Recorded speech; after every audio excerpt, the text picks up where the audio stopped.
Everyone, तो कैसे हैं आप सभी लोग। आई होप आप लोग अच्छे होंगे। तो आज हम पढ़ेंगे class 10 science chapter number 4 carbon and its compound. तो मेटल से नॉन मेटल खत्म होने के बाद अब आता है हमारे पास कार्बन एंड इट्स कंपाउंड। तो देखते हैं हम कार्बन इट्स कंपाउंड होता क्या है इस चैप्टर में। ये ऑर्गेनिक चैप्टर, ऑर्गेनिक केमिस्ट्री की आपके पास यहाँ से शुरुआत हो गई है क्लास 10 से। तो देखते हैं सबसे पहले कार्बन में ऑल लिविंग थिंग्स, इसमें आप पॉइंट बना के लिखें।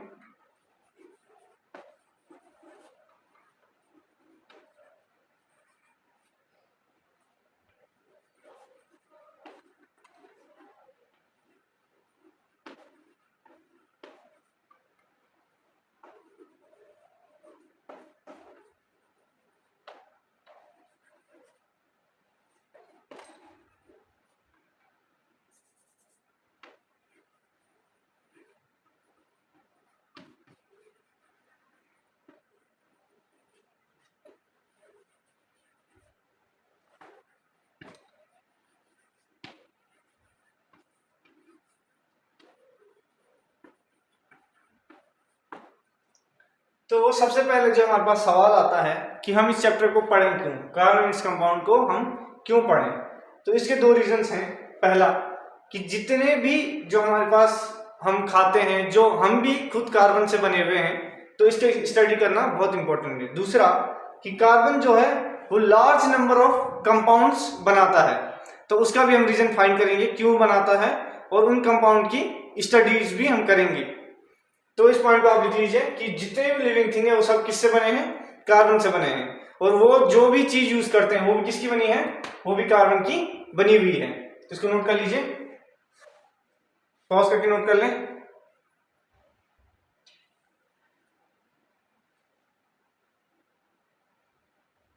तो कर लिया होगा आपने। इसके बाद जो हमारे पास आता है वो आता है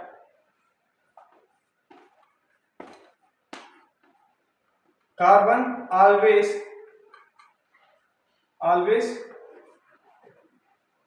फॉर्म्स कोवेलेंट बॉन्ड।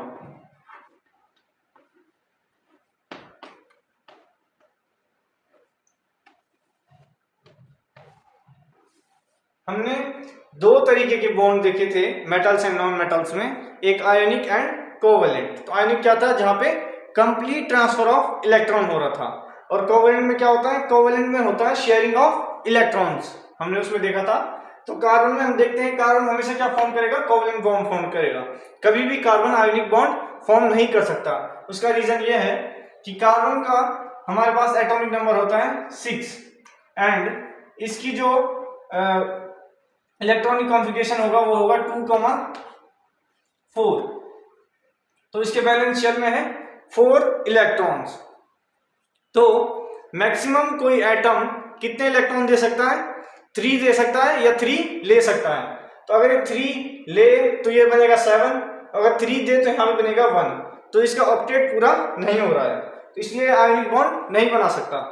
तो अगर ये शेयरिंग करे, 4 इलेक्ट्रॉन से अगर ये शेयरिंग करें तो ये बन जाएगा, इसका ऑक्टेट पूरा हो जाएगा। तो इसमें हम लिखेंगे, आप समझ गए होंगे कार्बन क्यों कोवेलेंट बॉन्ड बनाता है।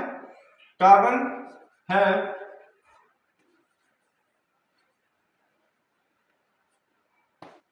Electronic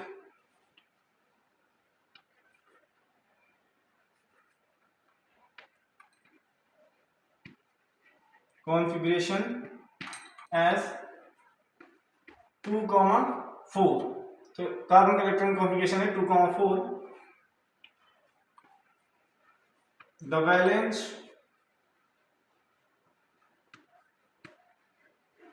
shell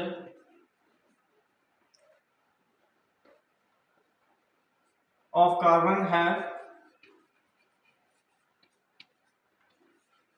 4 electrons. तो इसको आप नोट कर लीजिए, फिर इसके बाद हम अगला पॉइंट लिखते हैं।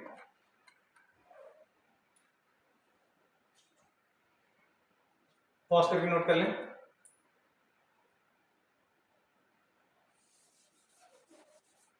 तो इसमें हम लिखेंगे 4 electrons as it can not be completely, ये भी लिख लिया होगा आपने।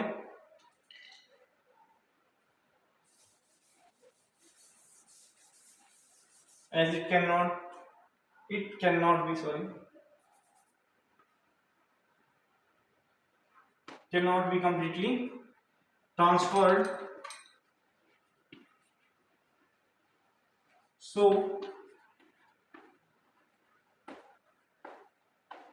so carbon shares its 4 electron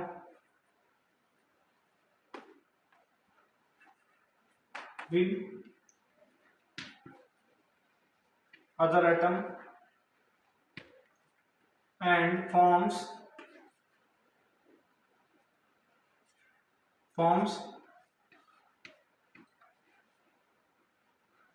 covalent bond. Carbon क्या करता है, कार्बन 4 इलेक्ट्रॉन को शेयर करता है अदर एटम के साथ और बनाता है कोवेलेंट बॉन्ड। इसको आप लिख लीजिए।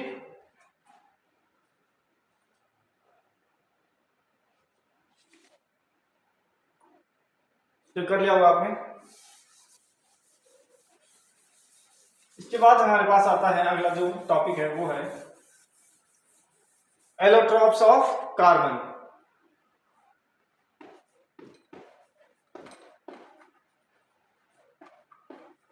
Allotropes of carbon. एलोट्रॉप्स क्या होता है, हम सबसे पहले देखते हैं एलोट्रॉप्स क्या होता है।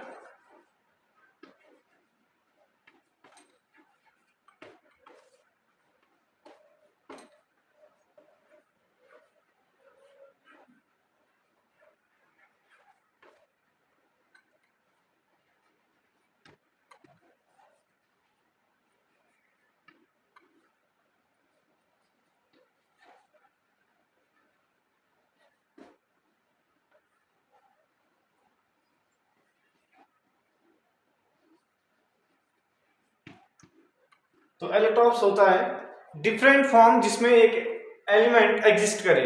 जैसे हमारे पास कार्बन के हैं 3 एलोट्रॉप्स, यानी कार्बन 3 डिफरेंट फॉर्म्स में एग्जिस्ट कर सकता है। तो वही हम लिखा है एलोट्रॉप, द डिफरेंट फॉर्म, आप लिख लीजिए the different form in which an element can exist. तो इसको लिख लीजिए आप। इसके बाद हम एलोट्रॉप्स ऑफ कार्बन देखते हैं।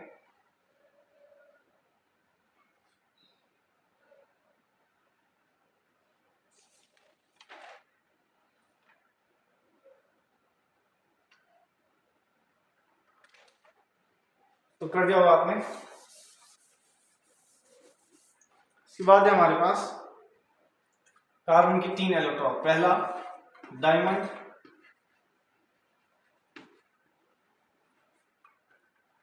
दूसरा ग्रेफाइट,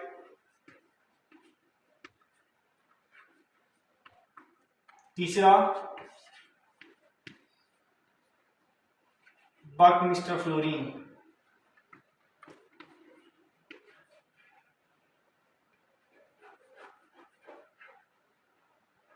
फ्लोरीन, इसको भी नोट कर लीजिए।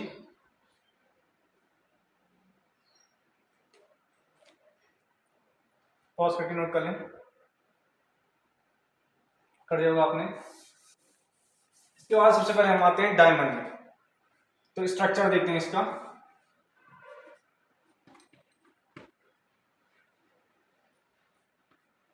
तो डायमंड का हमारे पास स्ट्रक्चर होता है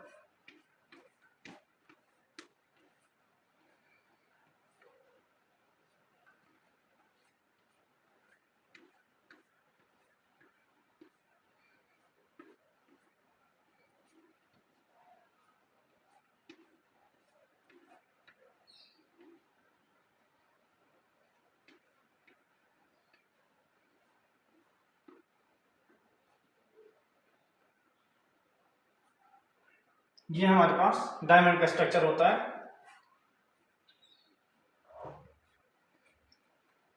एंड इसमें देख सकते हैं हर एक कार्बन 4 कार्बन से जुड़ा हुआ है। तो इसमें आप लिख लीजिए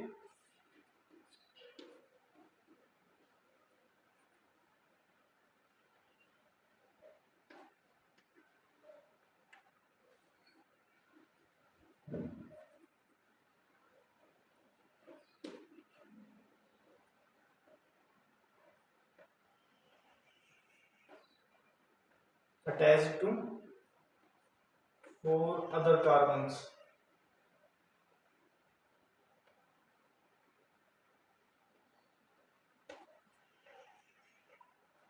इसको नोट कर लीजिए आप।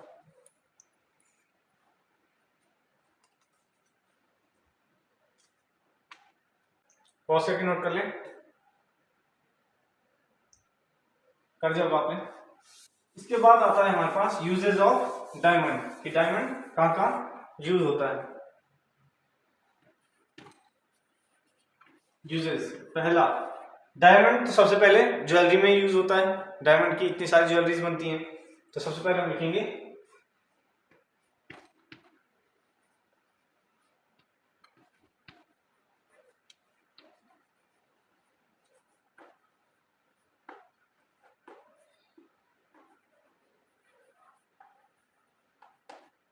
ज्वेलरी। दूसरा, डायमंड यूज होता है ग्लास काटने में यूज होता है।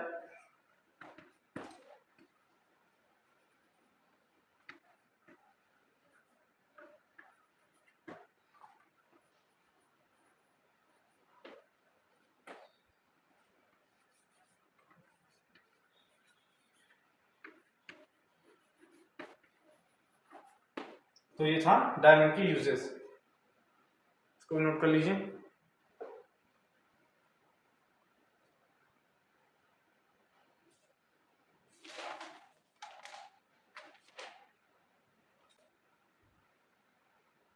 तो कर दिया होगा आपने। इसके बाद हमारे पास आता है ग्रेफाइट।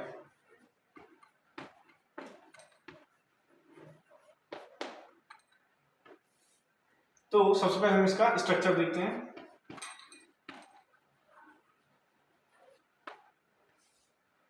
तो ग्रेफाइट का स्ट्रक्चर कुछ ऐसा होता है। तो यहीं पे से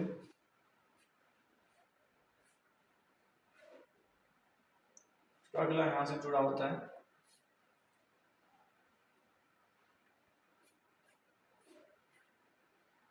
ऐसा ये ग्रेफाइट जुड़ा हुआ होता है एक दूसरे में।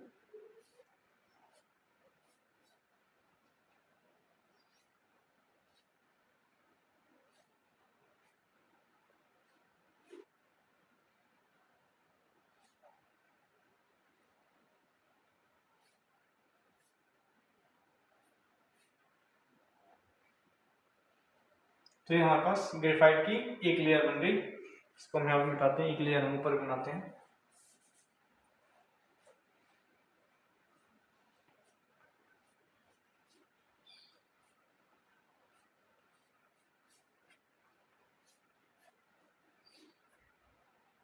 तो यहाँ पे इनके बीच में जो ये एटम्स हैं, ये कार्बन एटम्स हैं यहाँ पे।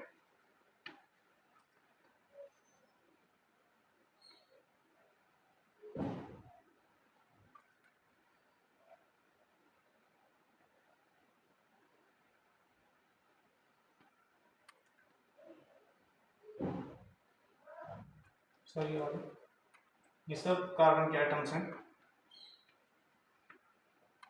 तो ग्रेफाइट में ये जुड़े हुए होते हैं।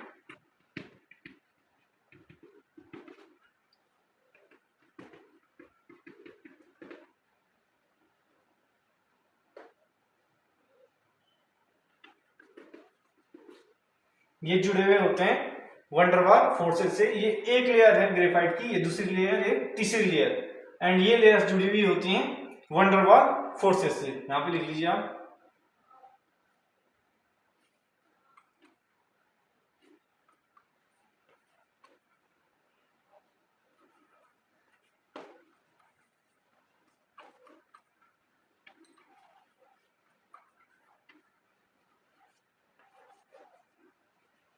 Van der Waals forces, weak van der Waals forces जुड़ी हुई होती हैं।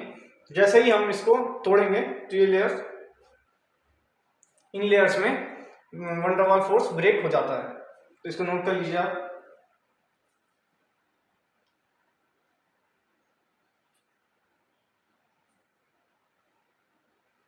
पॉज करके नोट कर लें। तो ये हो गया होगा।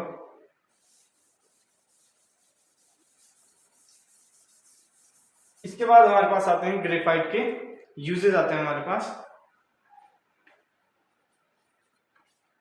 पहला यूज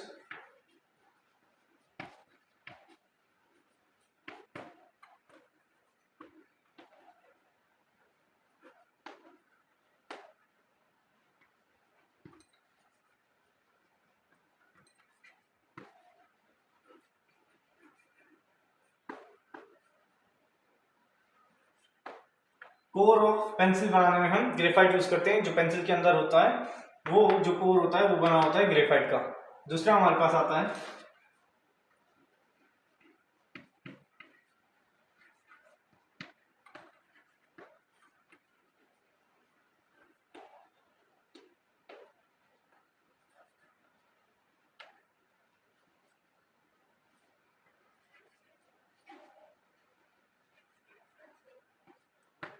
तो ग्रेफाइट किसमें यूज होता है? इलेक्ट्रोड्स में। जो हमने कल देखा था एनोड एंड कैथोड, वो भी ग्रेफाइट के लिए बनते हैं। इसको नोट कर लीजिए।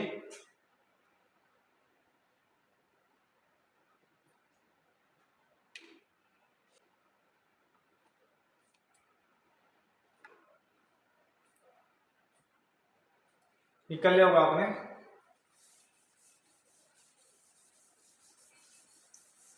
ये थे allotropes of carbon. Buckminster fluorine सिर्फ आपके पास नाम है उसका, ऐसा कोई सच उसका यूज या उसका स्ट्रक्चर नहीं है। फिर भी आप बुक में देख सकते हैं उसका फुटबॉल लाइक स्ट्रक्चर है। इसके बाद आता है हमारे पास, यहाँ पे आप पॉइंट बना के लिखें, carbon forms large number of compounds. large number of compounds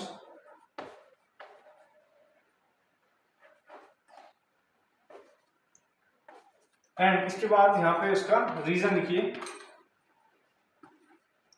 reason for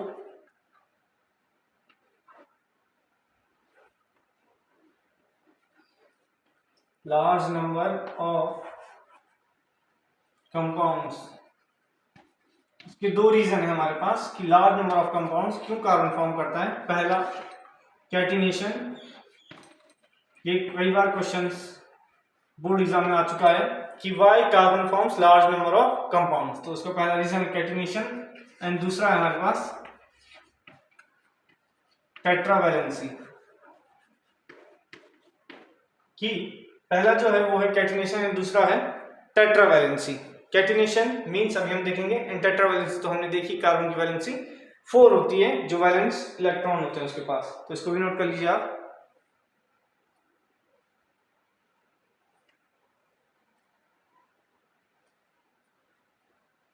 pause करके नोट कर ले, कर दिया होगा आपने। इसके बाद आता है हमारे पास कैटिनेशन होता क्या है।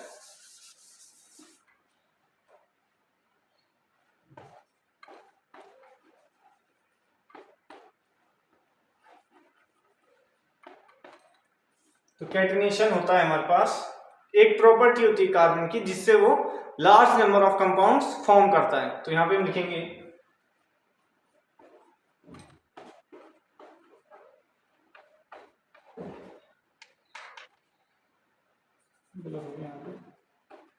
the property of carbon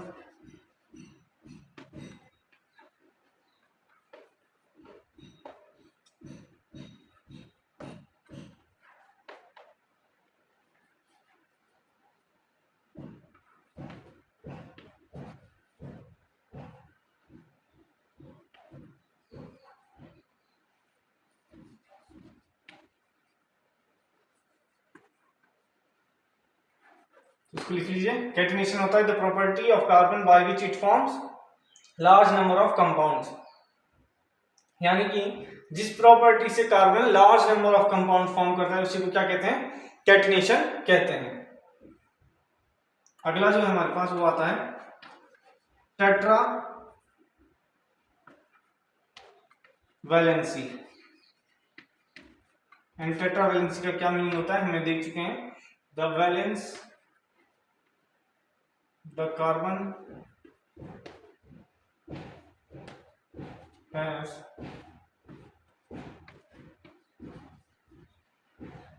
4 valence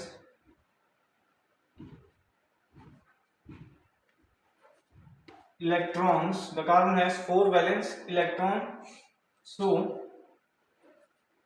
या सच हम लिखेंगे यहाँ पे such that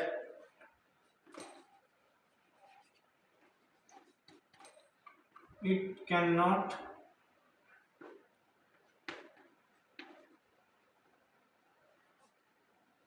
transfer or gain. यहां तक लिखिए आप, फिर हम लिखते हैं, ये ऊपर वाला लिख लिया होगा आपने, नहीं लिखा तो पॉज करके नोट कर लें, कर दिया होगा। इसके बाद है हमारे पास कि इट कैन नॉट ट्रांसफर और gain 4 electrons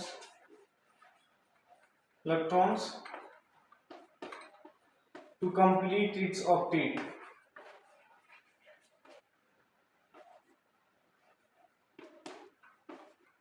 Complete its octet, so it forms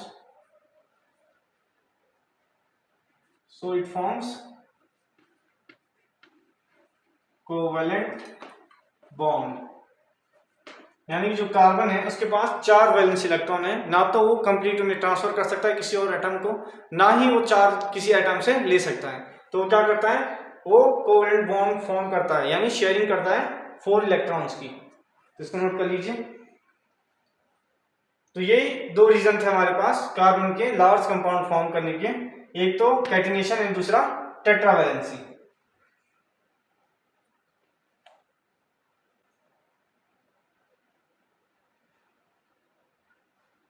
कर दिया होगा आपने।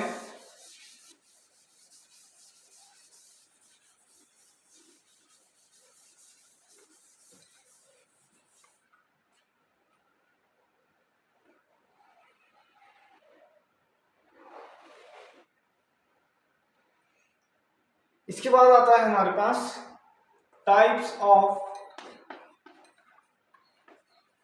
ऑर्गेनिक कंपाउंड, ऑर्गेनिक कंपाउंड की जो मेन टाइप हम क्लास 10th में देखेंगे। तो पहला है हेलो एल्केन्स एंड दूसरा है हमारे पास हाइड्रोकार्बन्स, तीसरा है हमारे पास कीटोन्स, चौथा है हमारे पास एल्डिहाइड एंड पांचवा है हमारे पास कार्बोक्सिलिक एसिड।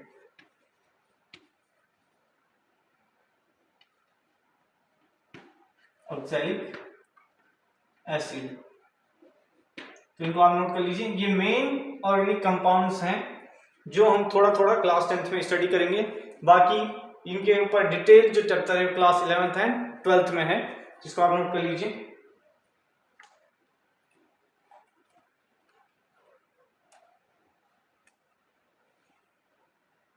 एक कंपाउंड छूट गया, यहां पे लिख लीजिए उसे, वो है अल्कोहल,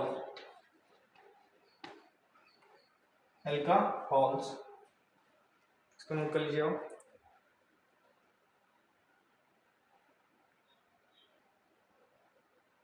तो कर दिया होगा आपने। इसके बाद हम पहला कंपाउंड जो स्टडी करेंगे वो है hydrocarbon.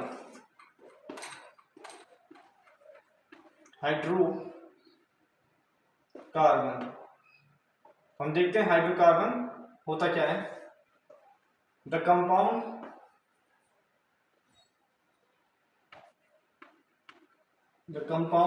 formed by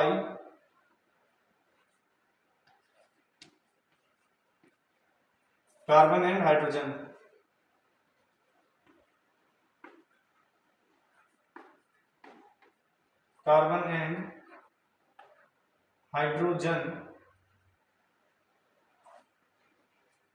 is called is called hydrocarbon.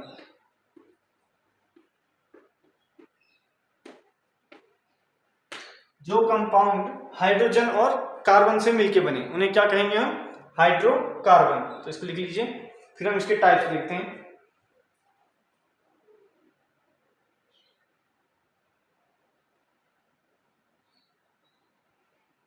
तो कर दिया होगा आपने। एंड अब देखते हैं हम टाइप्स ऑफ हाइड्रोकार्बन।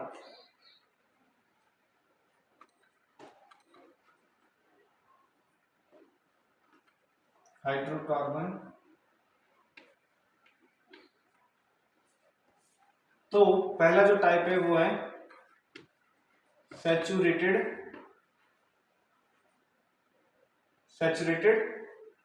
हाइड्रोकार्बन। पहला टाइप है सैचुरेटेड हाइड्रोकार्बन। दूसरा है हमारे पास unsaturated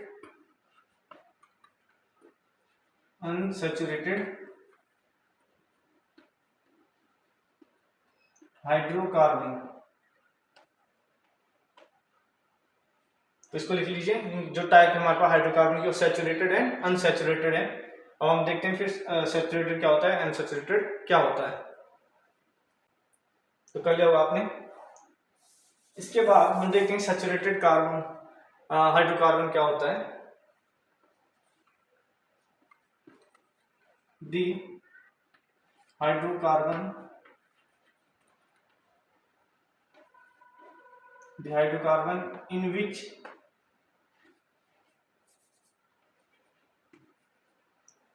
in which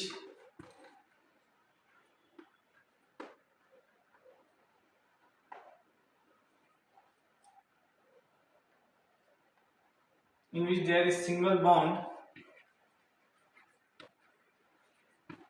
between carbon atom is called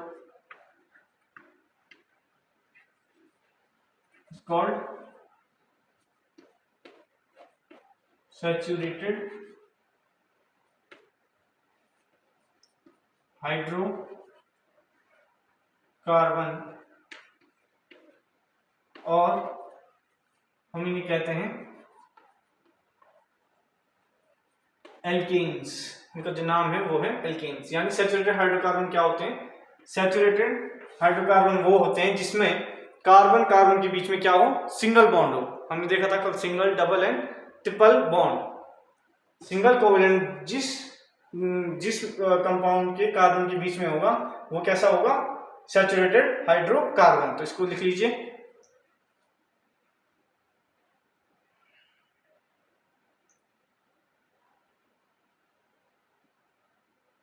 तो कर दिया होगा आपने।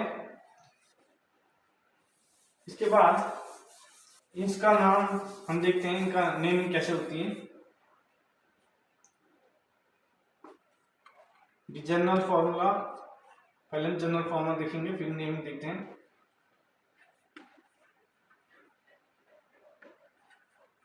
General formula for alkanes is CnH2n+2। तो हमारे पास इनका जनरल फॉर्मूला होता है CnH2n+2। यानी अगर हम n = 1 रखें तो ये क्या बनेगा? C1H2 × 1+2, यानी ये बन जाएगा CH4। ये बन जाएगा हमारे पास CH4, एंड CH4 को हम कहते हैं मीथेन। अभी हम इनकी नेमिंग देखते हैं। इसको लिख लीजिए आप।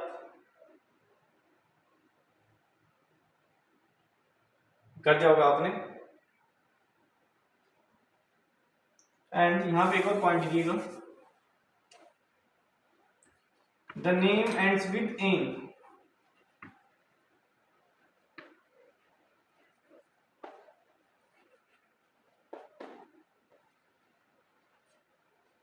यानी एन के साथ इनकी नेमिंग का एंड होता है। इसको हम देखते हैं अभी कैसे। तो कर दिया होगा आपने ये।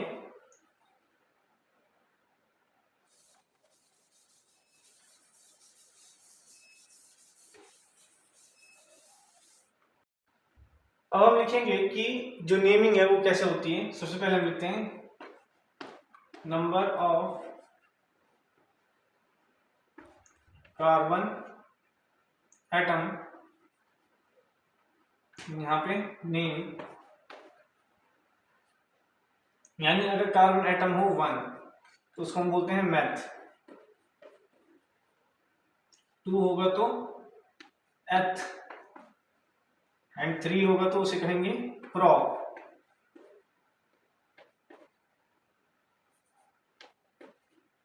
4 होगा तो कहेंगे ब्यूट, 5 होगा तो कहेंगे पेंट। तो इतना आप लिख लीजिए, फिर हम बाकी लिखते हैं, इसको आप नोट कर लीजिए।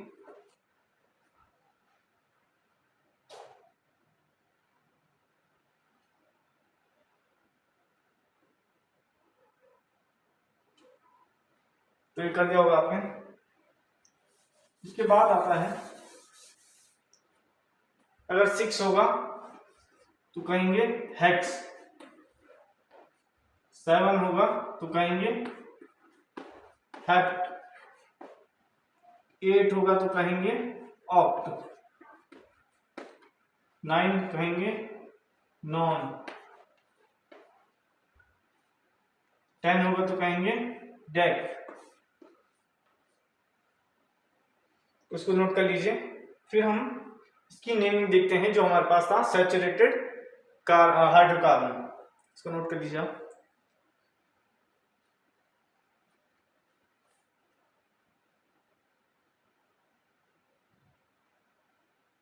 तो कर दिया होगा आपने।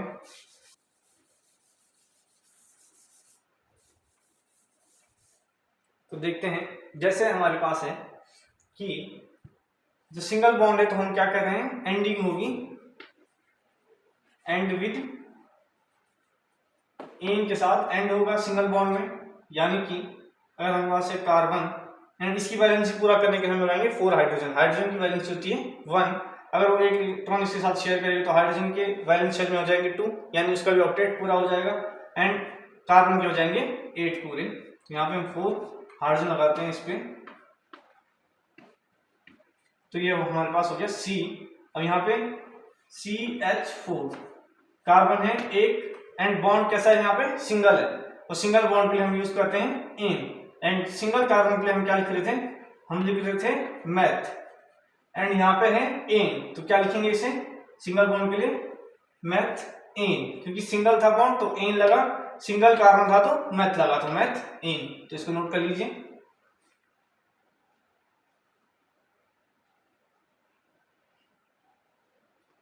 कर लिया होगा आपने। इसके बाद जैसे हमारे पास आता है कि हम कार्बन ले लेते हैं, 4 हमने कार्बन ले लिए, बैलेंस पूरी करने के लिए हम हाइड्रोजन लगा रहे हैं।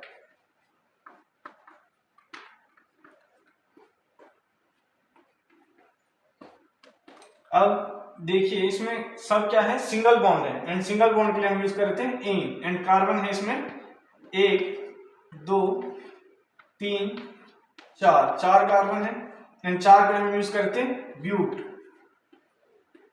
ब्यूट एंड सिंगल है तो एन, यानी ब्यूटेन। इसको लिख लीजिए।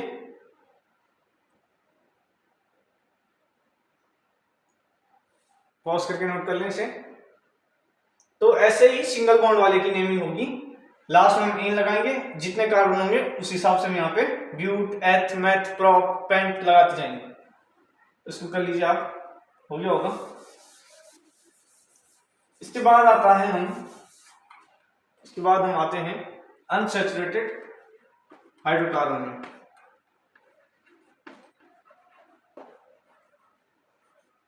अनसैचुरेटेड हाइड्रोकार्बन, यहाँ पे लिखते हैं अनसैचुरेटेड हाइड्रोकार्बन। एंड अनसैचुरेटेड क्या होता है, दी hydrocarbon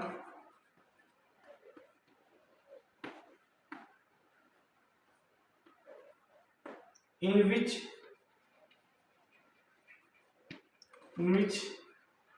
there is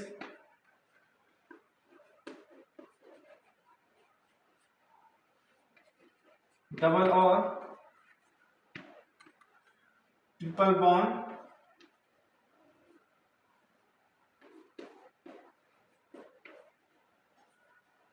between carbon atoms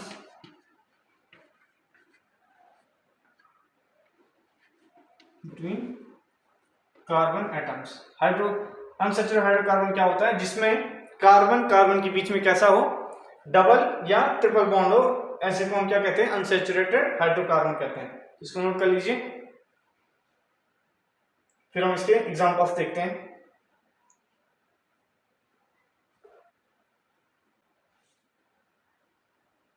कर लिया होगा आपने। इसके बाद आता है अनसैचुरेटेड में आता है पहला alkene.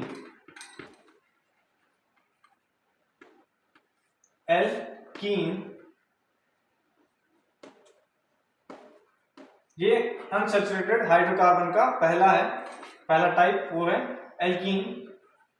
The hydrocarbon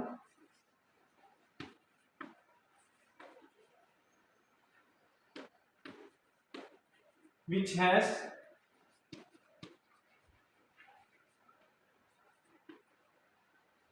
double bond between carbon atoms, यानी कार्बन एटम के बीच में क्या होगा, डबल बॉन्ड जिस हाइड्रोकार्बन में होगा उसे हम क्या कहेंगे, एल्कीन कहेंगे। ये अनसैचुरेटेड का पहला टाइप है, इसको नोट कर लीजिए। फिर हम इसकी नेमिंग देखते हैं।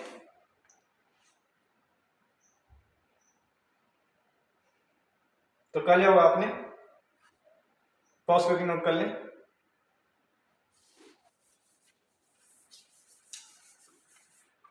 इसकी नेमिंग हम करेंगे जैसे हमारे पास होता है C डबल बॉन्ड C। अब यहाँ पे देखिए कार्बन के पास कितने इलेक्ट्रॉन्स हैं, 4 इलेक्ट्रॉन्स हैं, यानी इसे कितने हाइड्रोजन चाहिए, अभी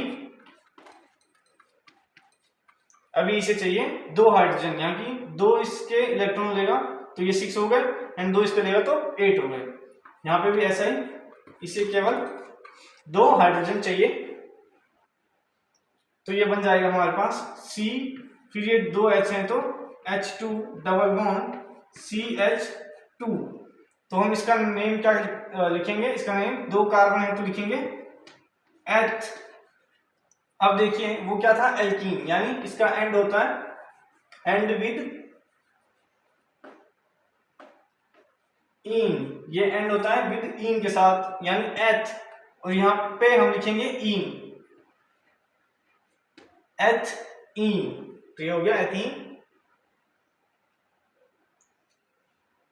इसको नोट कर लीजिए,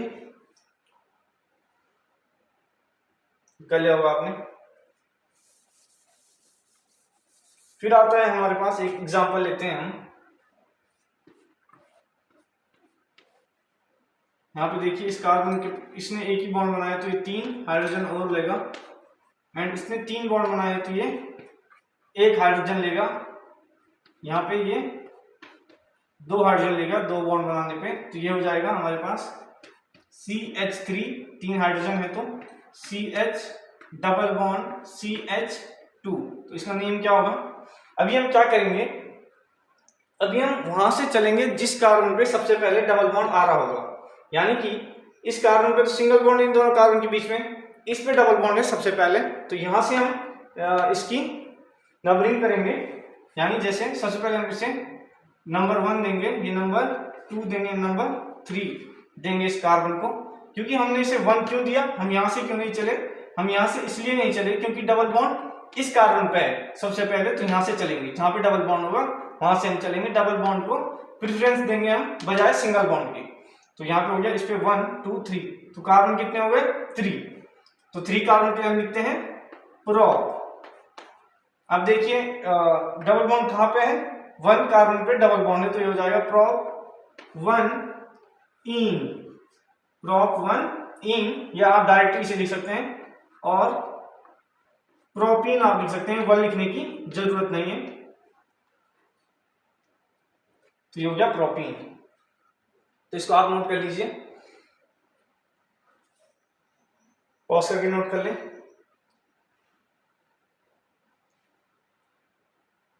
तो कर लिया होगा आपने। इसके बाद हम इसका जनरल फॉर्मूला लिखते हैं। इसका जो जनरल फॉर्मूला होता है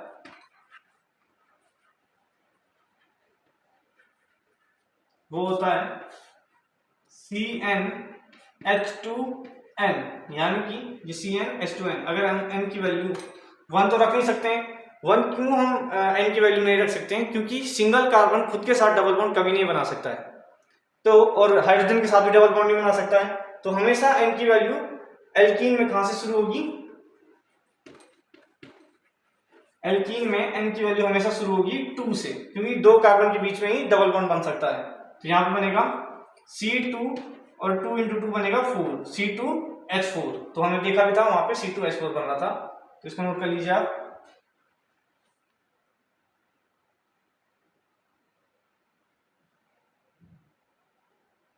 तो ये कर दिया होगा आपने। इसके बाद हमारे पास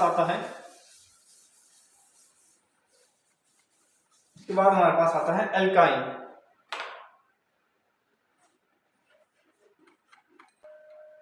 तो एल्काइन में हम लिखेंगे the hydrocarbon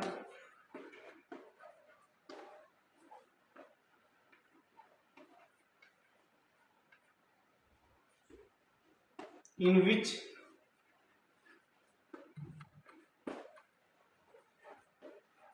there is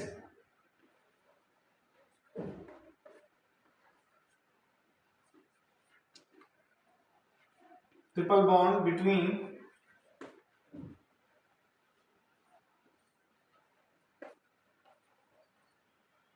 carbon atoms। यानी इसमें क्या होता है? इसमें होता है ट्रिपल बॉन्ड कार्बन एटम्स के बीच में। एल्केन में था सिंगल, एल्कीन में था डबल, और एल्काइन में होता है ट्रिपल। तो इसको लिख लीजिए, एंड इसका जनरल फॉर्मूला भी लिख लीजिए।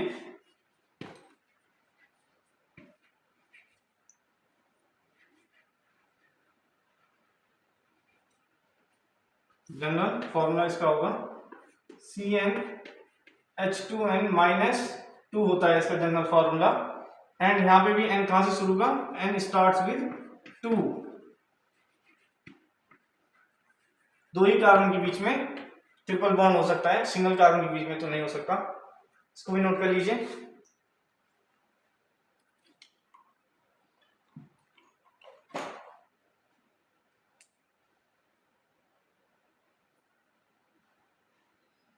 तो कर लिया होगा आपने। इसके बाद हम आते हैं इसकी नेमिंग पे। तो ये एंड होता है एल्काइन, तो ये एंड विद होता है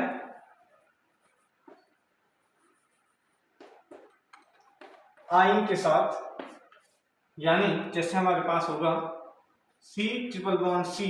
अभी देखिए कार्बन कितने इलेक्ट्रॉन शेयर कर रहा है? 3 ये कर रहा है, 3 ये कर रहा है, यानी 6 इलेक्ट्रॉन।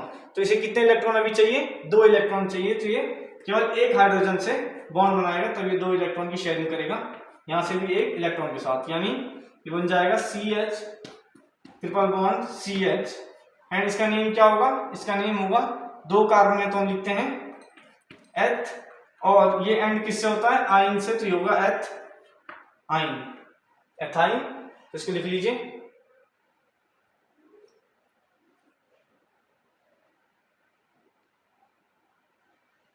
कर जाओगा आपने। अब हम लेते हैं 3 कार्बन एटम। जैसे हमारे पास ये है, ये हम 4 लेते हैं, एंड यहां पे हम लेते हैं इस कार्बन पे ट्रिपल बॉन्ड। इसकी हम वैलेंसी पूरी करेंगे H,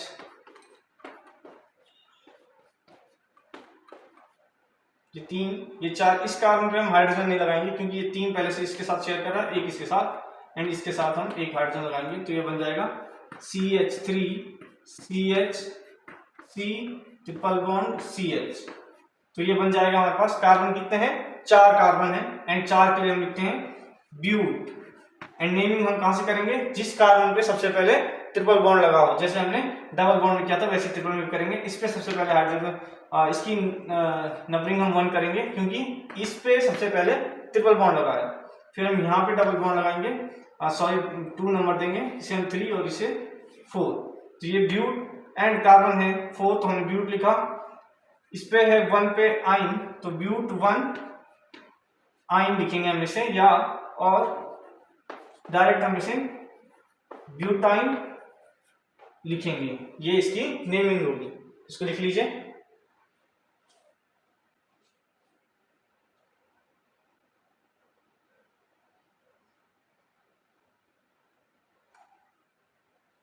कर दिया होगा आपने। तो ये हो गया हमारे पास एल्केन, एल्कीन, एल्काइन। तो अब आते हैं हम साइक्लिक हाइड्रोकार्बन पे। साइक्लिक हाइड्रोकार्बन एंड इसमें सबसे पहले हमारे पास आता है, फर्स्ट जो आता है saturated cyclic hydrocarbon. And saturated में हम लेंगे, सैचुरेटेड मीन्स था सिंगल बॉन्ड, तो हम लेते हैं साइक्लिक में मिनिमम 3 कार्बन हमें चाहिए होंगे। हम 4 से शुरू करते हैं, ये C एंड ये C, यहाँ पे C, ये C बन गया।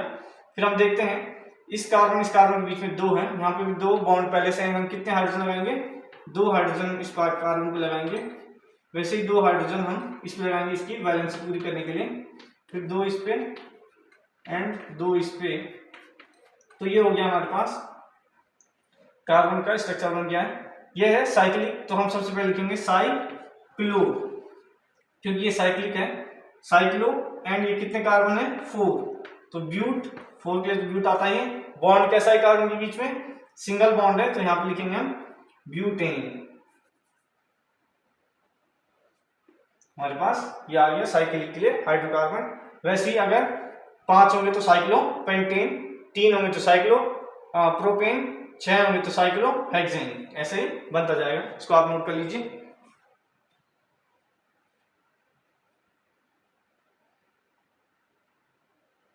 तो क्या लिया होगा आपने। इसके बाद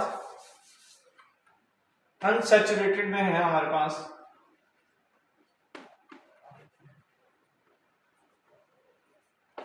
अनसैचुरेटेड में केवल एक ही कंपाउंड है, वो भी नेम है उसका केवल, वो है बेंजीन। तो बेंजीन कुछ ऐसा होता है दिखने में, जहां जहां पे ये है, ये ज्वाइंट है, वहां पे कार्बन एटम्स हैं। एंड ये होता है हमारे पास कुछ ऐसा बनेगा, ये सी सी सी, यहाँ पे सी बनेगा, फिर यहाँ पे एक और सी आएगा, फिर यहाँ पे ये बन गया, ये हो गया हमारे पास बेंजीन। आप देखिए 2-2 यहाँ पे भी हाइड्रोजन्स लग जाएंगी।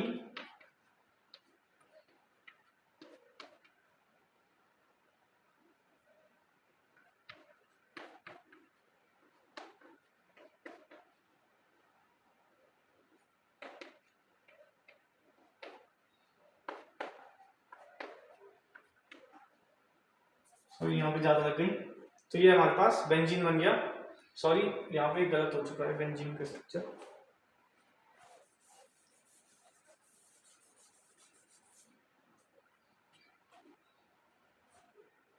हम डबल बॉन्ड लगाना भूल गए थे, डबल बॉन्ड भी यहाँ पे है, इसके बीच में डबल है, यहाँ पे डबल है एंड यहाँ पे डबल है। तो यहाँ पे देखिए 2 और 3 एंड यहाँ पे 2 और 3, तो एक एक हाइड्रोजन उन पे लगेगा।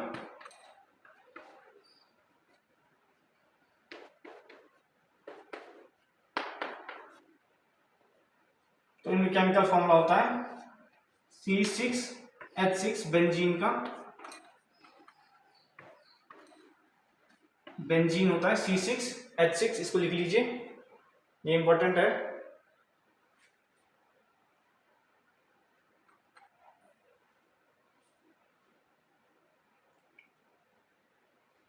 पॉज करके नोट कर लें।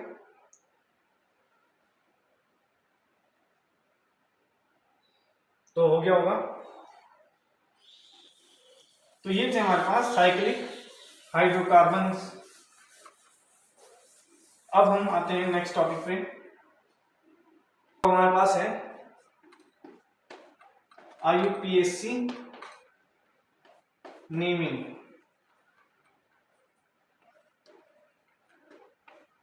IUPAC नेमिंग, तो IUPAC क्या होता है?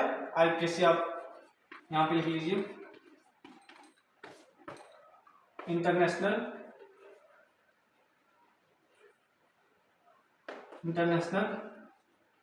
यूनियन ऑफ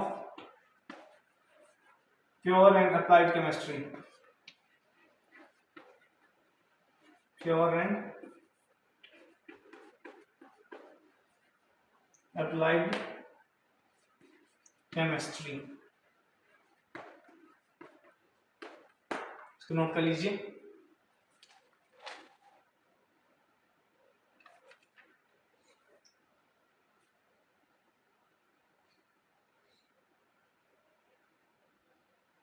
तो ये हो गया होगा।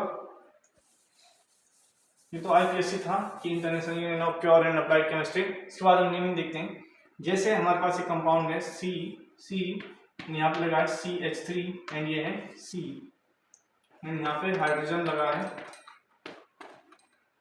इसके 3 बॉन्ड है तो एक हाइड्रोजन लगेगा।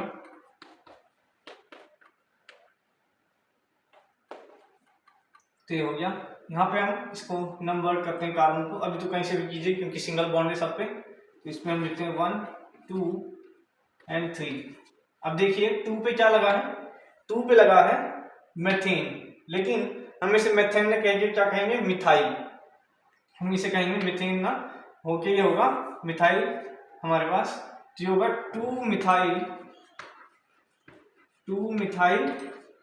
एंड कार्बन कितने हैं? 1 2 3। जो ऊपर वाले कार्बन है जो चेन में है वो है हमारे पास 3 एंड 3 के लिखते हैं हम प्रोप, और बॉन्ड कैसा है? सिंगल।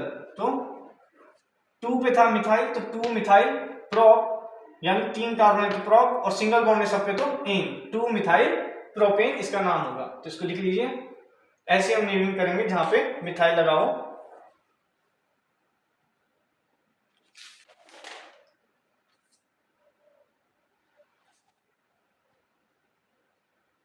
ये कर लिया होगा आपने।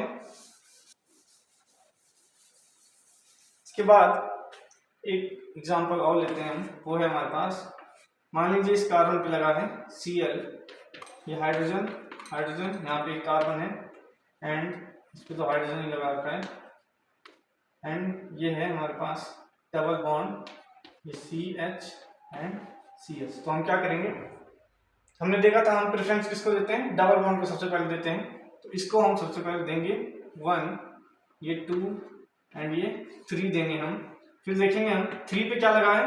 3 पे लगा है क्लोरीन, लेकिन हम क्लोरीन में लिख के इसको लिखेंगे क्लोरो, 3 क्लोरो।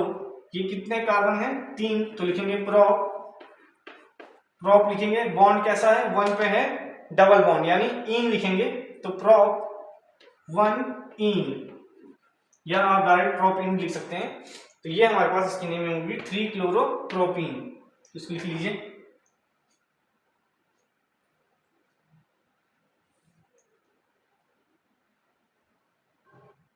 तो कर दिया होगा आपने।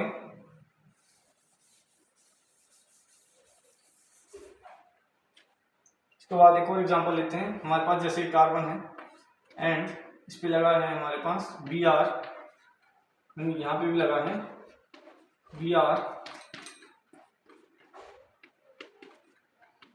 ये हमारे पास C है, इस पे लगा है H एंड H। तो हम देखेंगे हम नेमिंग कहाँ से करेंगे, नंबरिंग कहाँ से करेंगे? हम यहाँ से या यहाँ से कहीं से भी चल सकते हैं। तो हम लिखते हैं 1 2 एंड ये 3।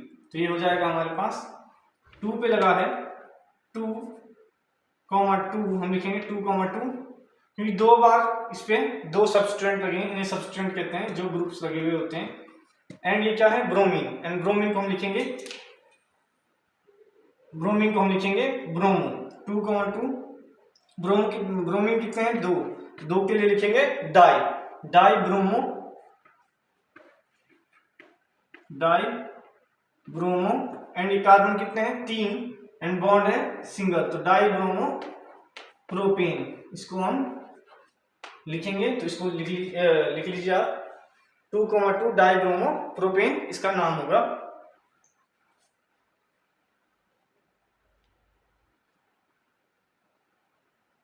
तो ये हो गया होगा।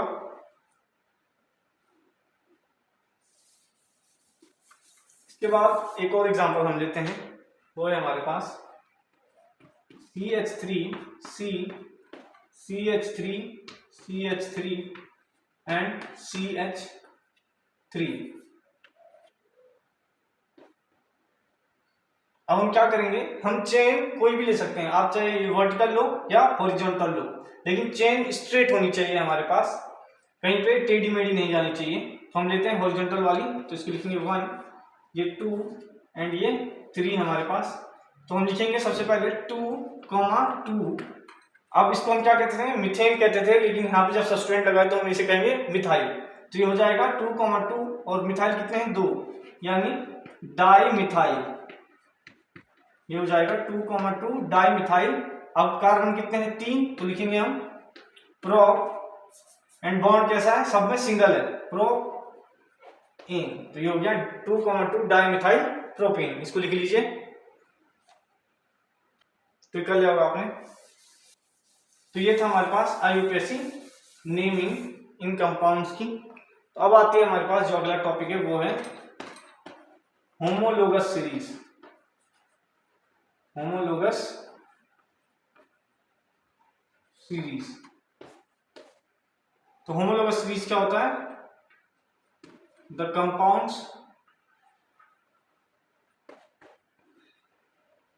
Compounds of carbon which have same physical and chemical properties। यानी कि होमोलोगस सीरीज होती है कंपाउंड्स ऑफ कार्बन जिसमें फिजिकल और केमिकल प्रॉपर्टीज क्या हो, सेम हो। तो इसको लिख लीजिए आप।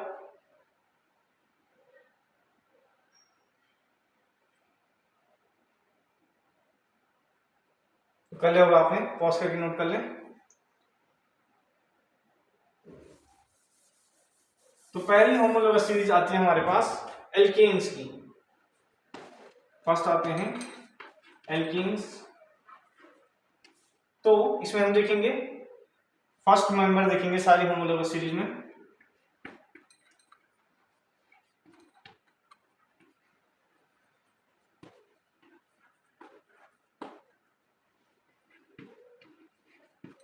तो इसका फर्स्ट मेंबर होता है मीथेन, यानी CH4 हम इसको लिखते हैं। एल्केन्स का जो पहला मेंबर होता है मीथेन। तो इसको लिख लीजिए आप। कई बार क्वेश्चन पूछ लेता है कि what is the first member of alkene या एल्कीन या एल्काइन। हम देखेंगे अभी क्या क्या होता है उनका। तो कर लिया होगा आपने। अब हमारे पास आता है दूसरा जो होमोलोगस का है वो है एल्कीन।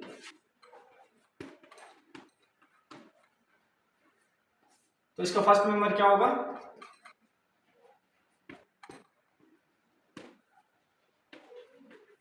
फर्स्ट मेंबर होगा,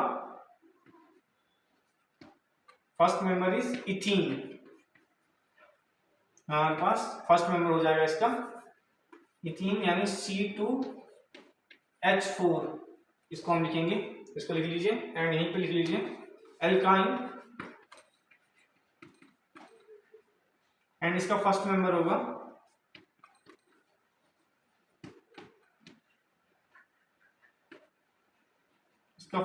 हमारे पास इथाइन।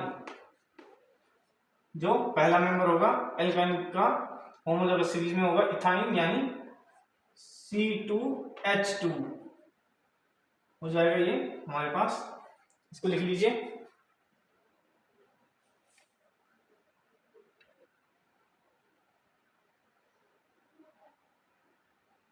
तो कर लिया होगा आपने, पॉज करके नोट कर लें।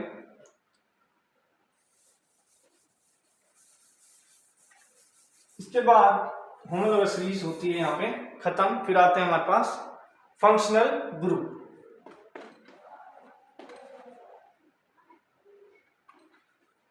फंक्शनल ग्रुप आते हैं हमारे पास। तो फंक्शनल ग्रुप क्या होते हैं? The groups that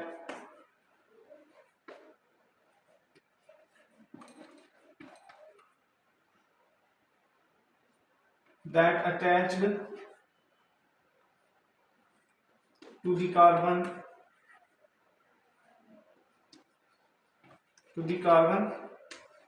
and changes its properties। जो ग्रुप कार्बन में अटैच होके उसकी प्रॉपर्टी चेंज करते हैं वो क्या होते हैं? फंक्शनल ग्रुप होते हैं। अभी हम देखेंगे फंक्शनल ग्रुप के टाइप्स।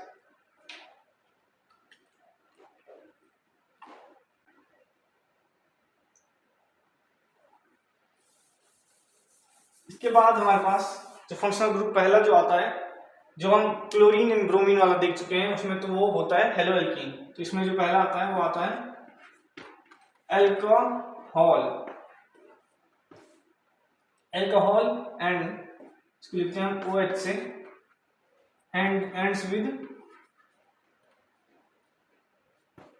Ends with all. जैसे हम देखते हैं COH, यहाँ पे H लगाएंगे हम, H एंड H।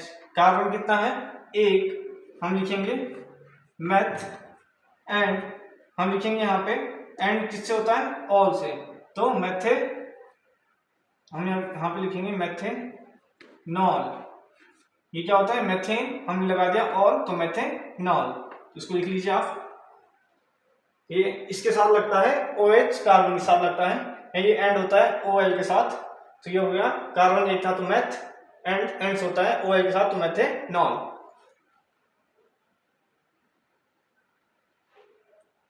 कर दिया होगा आपने।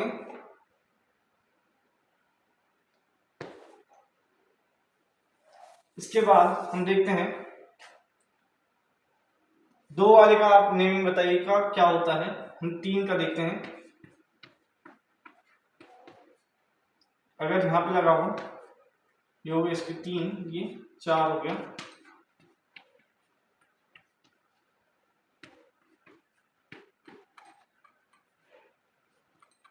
तो ये हो जाएगा तीन है तो क्या लिखेंगे? प्रोपेन। अब यहां पे लगा है वन पे तो हम डायरेक्ट लिख देंगे प्रोपेनॉल। इसको लिख लीजिए, पॉज करके नोट कर लें।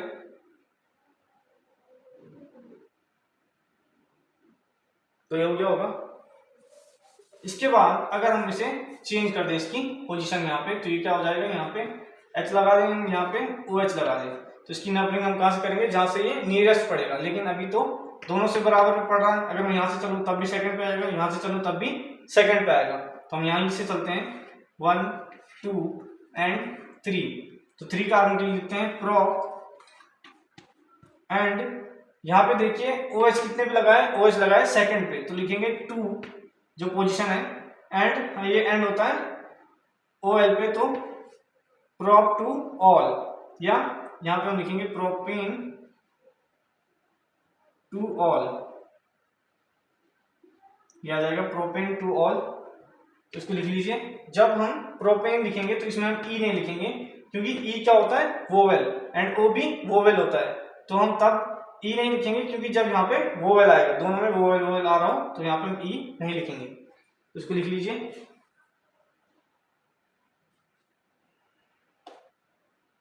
तो कर दिया होगा आपने। तो ये था हमारे पास अल्कोहल। अब जो अगला ग्रुप आता है वो आता है हमारे पास एल्डिहाइड।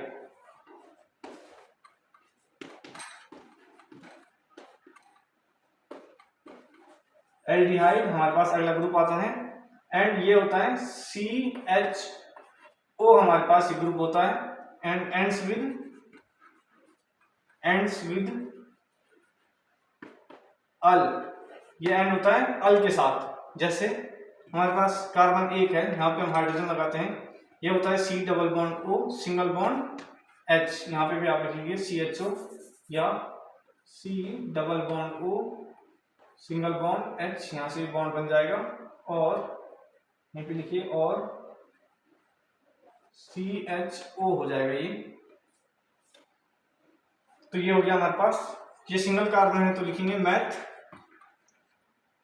मैथेन अल, एल में एंड हो रहा है तो मैथेनल, तो इसका नाम हो जाएगा मैथेनल। तो इसको लिख लीजिए आप।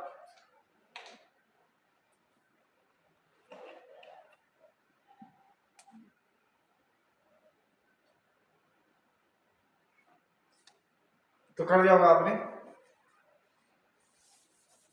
तो ये हो गया। फिर हम देखते हैं अगर कार्बन दो हो, यानी C, यहाँ पे डबल बॉन्ड O, ये H, यहाँ पे हम H लगाएंगे, तो ये हो जाएगा कार्बन है दो, यानी H इन अल। तो कार्बन यहाँ पे अभी हम नंबर कहीं से भी करें 1 2 तो इससे कोई फर्क नहीं पड़ेगा, लेकिन यहाँ से करेंगे हम 1 एंड 2 पे 1 हम इसको देंगे क्योंकि इस पे ही ग्रुप लगा हुआ है, तो 1 ये होगा, तो एथेनल, तो ये हो जाएगा एथेनल, क्योंकि ये 1 नंबर पे है। इसको हम 2 नहीं देंगे क्योंकि एल्डिहाइड ग्रुप किस पे लगा है, इस कार्बन पे लगा है, तो इसीलिए इसको 1 देंगे। तो इसको लिख लीजिए।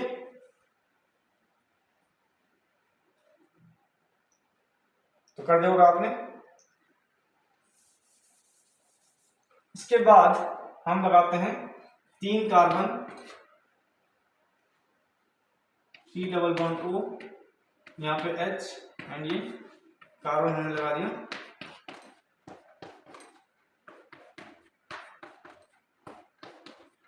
एंड 3 है तो हम लिखेंगे प्रोपेन। अब देखिए ग्रुप कितने पे लगाए, 2 पे लगाए, क्योंकि अगर हम यहां से चले 1 2 एंड 3, अगर हम यहां से भी चलेंगे तो 1 2 एंड 3, यानी सेकंड पे ग्रुप आ रहा है, तो हम लिखेंगे प्रोपेन 2 अल। जितने पे लगा होगा उतने पे हम नंबर वहां पे लिख देंगे, प्रोपेन 2 अल। तो इसको लिख लीजिए।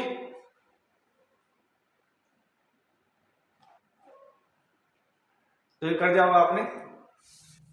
इसके बाद आता है एल्डिहाइड खत्म होने के बाद आता है अगला जो ग्रुप है वो है कीटोन। एंड कीटोन में क्या होता है, C डबल बॉन्ड O, यहाँ पे डैश, तो हम लिखेंगे C डबल बॉन्ड O, ये हो जाएगा हमारे पास C double bond O, and इसको हम लिखेंगे, यहाँ पे C लगाएंगे तो ये हो जाएगा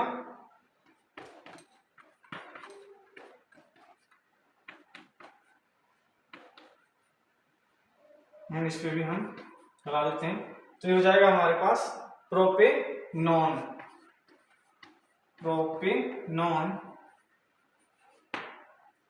इसको लिख लीजिए क्योंकि हम नंबर करेंगे, सॉरी, प्रोपेन 2 ऑन होगा, ये एंड होता है, हम लिखना भूल गए, एंड विद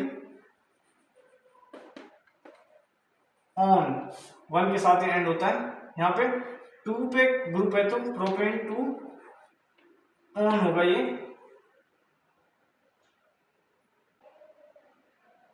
तो ये कर दिया होगा आपने। हम अगला जो हम लेते हैं इसी में C डबल बॉन्ड O, यहाँ पे C, ये C एंड C ले लेते हैं हम इसे,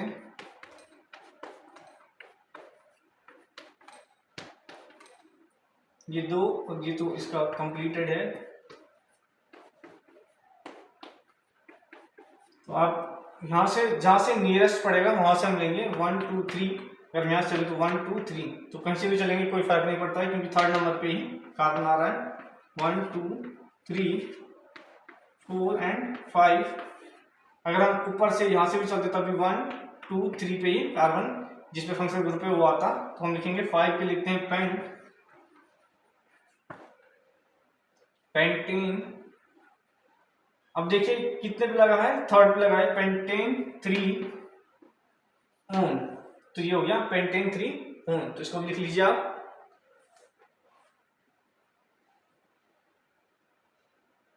पॉज करके नोट कर लें। तो कर दिया होगा आपने। इसके बाद जो अगला ग्रुप हमारे पास आता है वो आता है कार्बोक्सिलिक एसिड। फोर्थ जो आता है कार्बोक्सिलिक एसिड, और ये एंड होता है एंड विद ओइक, ओइक के साथ, ओइक एसिड के साथ ये एंड होता है। अभी देखेंगे कैसे। जैसे हमारे पास है कार्बोक्सिलिक एसिड एंड इसमें ग्रुप जो होता है, यहाँ पे आप ग्रुप भी लिख लीजिए, C double bond O single bond OH। यहाँ पे एक लगता है हाइड्रोजन या कार्बन, जो भी आपको लगाना हो।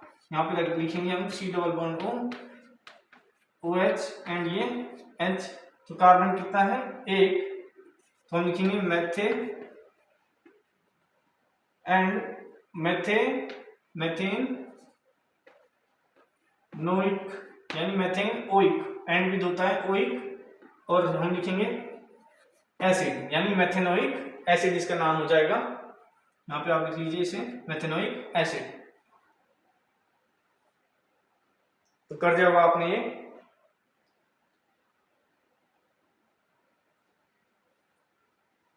इसके बाद हम देखते हैं जो दूसरा होगा, दो कार्बन के लिए हम लिखेंगे C double bond O OH। फिर से वही करेंगे, जिस कार्बन पे ग्रुप लगाए वहीं से चलेंगे। 1 2 दो हैं तो लिखेंगे एथेन ओइक, फिर से एथेन ओइक, क्योंकि हमने फर्स्ट पे लिखा है तो 1 लिखने की जरूरत नहीं है। ओइक एसिड फर्स्ट कार्बन पे है, इसलिए हम एथेन 1 ओइक एसिड ना लिख के सीधा डायरेक्ट एथेनोइक एसिड लिख रहे हैं। इसको लिख लीजिए आप। वैसे ही 3 के लिए प्रोपेनोइक, 4 के लिए ब्यूटेनोइक, ऐसे ही चलता रहेगा। इसके बाद ये होता है हमारे पास फंक्शनल ग्रुप, यहाँ पे खत्म। अब हम आते हैं केमिकल प्रॉपर्टीज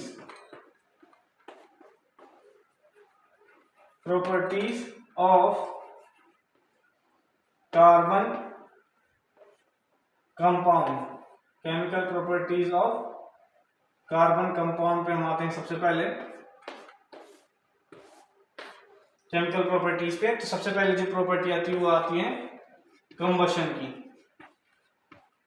यानी जब कार्बन कंपाउंड जलेगा तो क्या निकलेगा। तो जब भी कोई भी कार्बन कंपाउंड हो, मान लेते हैं कोई कार्बन कंपाउंड लेते हैं CH4 हमने लिया एंड इसको हमने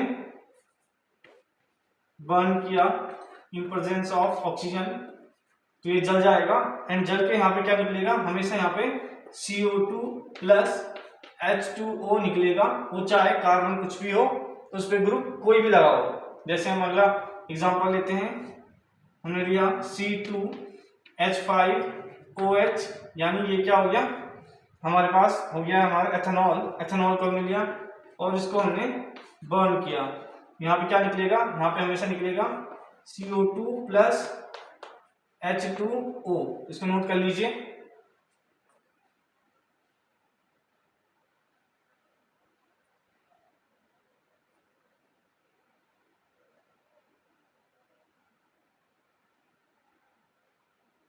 तो कर लिया होगा आपने। तो कार्बन चाहे कोई भी हो या ग्रुप कोई भी लगा हो, जब अगर वो जलेगा तो उसमें हमेशा CO2 और H2O ही निकलेगा। हमारे पास जो दूसरी प्रॉपर्टी है वो है सब्स्टिट्यूशन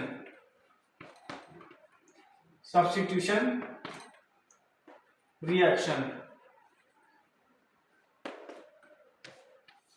सब्स्टिट्यूशन रिएक्शन, इसमें हम देखते हैं जैसे हमारे पास है CH4 प्लस हम सब्स्टिट्यूट करा रहे हैं Cl2 in presence of H की प्रेजेंस में, तो यहाँ पे क्या हो जाएगा CH3 Cl प्लस HCl बाहर निकल जाएगा। फिर से ये सब्स्टिट्यूशन तब तक चलता रहेगा जब तक ये सारे क्लोरीन इस सारे हाइड्रोजन को रिप्लेस ना कर दे। यहाँ पे आ जाएगा CH3 Cl प्लस Cl2, फिर से ये H की प्रेजेंस में यहाँ पे CH2 Cl2 प्लस यहाँ पे आ जाएगा HCl, फिर से CH2 Cl2, यहाँ पे फिर से Cl2 के उसमें H के उसमें फिर से रिप्लेस करेगा, इसको सब्स्टिट्यूट करेगा तो आ जाएगा CH प्लस HCl, एंड इसको आप नोट कर लीजिए। फिर हम एक और वन मोर टाइम ये इसको रिप्लेस कर देगा। तो कर लिया होगा आपने, पॉज करके नोट कर लें। तो एक और बार अगर इसको रिप्लेस करेंगे तो ये हो जाएगा CHCl3 प्लस फिर से Cl2 आया तो ये आ जाएगा CH नहीं आएगा, अब आ जाएगा CCl4 प्लस यहाँ पे आ जाएगा HCl, यानी इस क्लोरीन ने सारे हाइड्रोजन को रिप्लेस कर दिया। एंड ये बन गया हमारे पास कार्बन टेट्राक्लोराइड।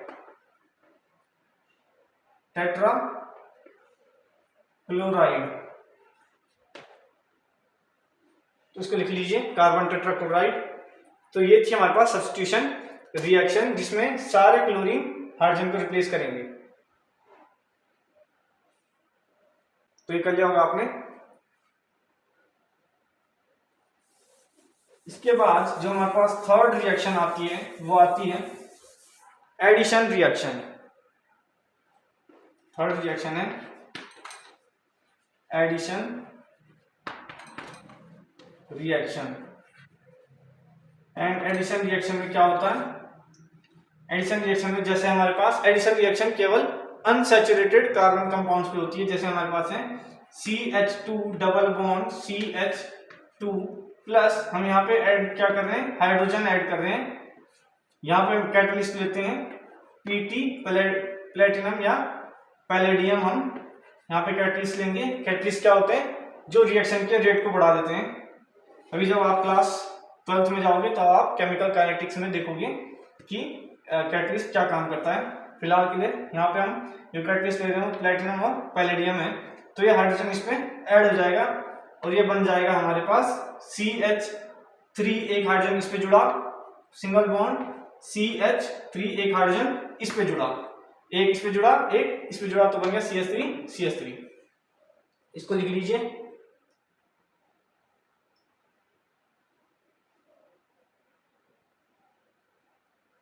तो ये कर लिया होगा आपने।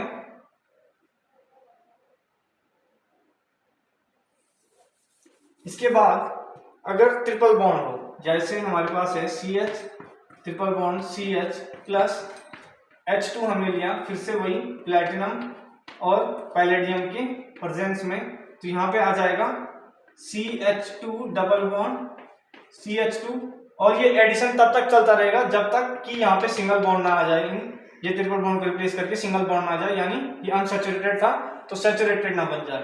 तो फिर से CH2 double bond CH2 plus फिर से H2 होगा, फिर से ये प्लैटिनम और पैलेडियम की प्रेजेंस में होगा, यहाँ पे बन जाएगा CH3 सिंगल बॉन्ड CH3। तो इसको लिख लीजिए। ये थी हमारे पास एडिशन रिएक्शन डबल बॉन्ड और ट्रिपल बॉन्ड के लिए। तो ये कर दिया होगा आपने। तो अब आता है हमारे पास ये केमिकल प्रॉपर्टीज होती है यहाँ पे खत्म। अब आते हैं हमारे पास सम इंपॉर्टेंट कंपाउंड्स।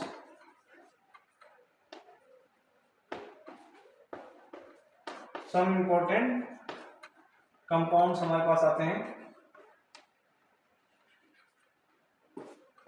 इसमें पहला है एथेनॉल। तो एथेनॉल, इसमें हम फिजिकल प्रॉपर्टीज देख लेते हैं। पहली जो प्रॉपर्टी है यहाँ पे लिखिए physical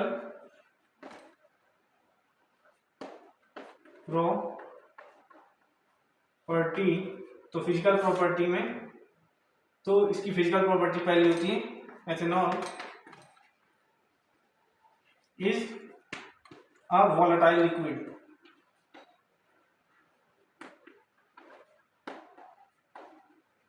volatile liquid, volatile means ये जल्दी एवोपरेट हो जाता है, जैसे हमारे पास पेट्रोल होता है। दूसरा, ethanol is lighter than, ethanol is lighter than water. इसको लिख लीजिए। ये दो प्रॉपर्टीज जो इंपॉर्टेंट है इसकी, तो ये कर लिया होगा आपने, पॉज करके नोट कर लें। इसके बाद हमारे पास आती है इथेनॉल की केमिकल प्रॉपर्टीज। केमिकल प्रॉपर्टीज, तो इथेनॉल में जो केमिकल प्रॉपर्टीज पहला है वो है हमारे पास कंबशन। कंबशन हमारे पास पहली प्रॉपर्टी है, यानी कि एथेनॉल जलेगा तो क्या होगा। तो एथेनॉल हमारे पास होता है C2H5OH। इसको क्या किया हमने, इसको हमने बर्न किया तो ये क्या टूटेगा, हमने पीछे देखा था ये टूटता है CO2 प्लस H2O में, सारे कार्बन कंपाउंड्स ऐसे ही टूटेंगे। तो ये चीज की कंबशन प्रॉपर्टीज, इसको आप नोट कर लीजिए।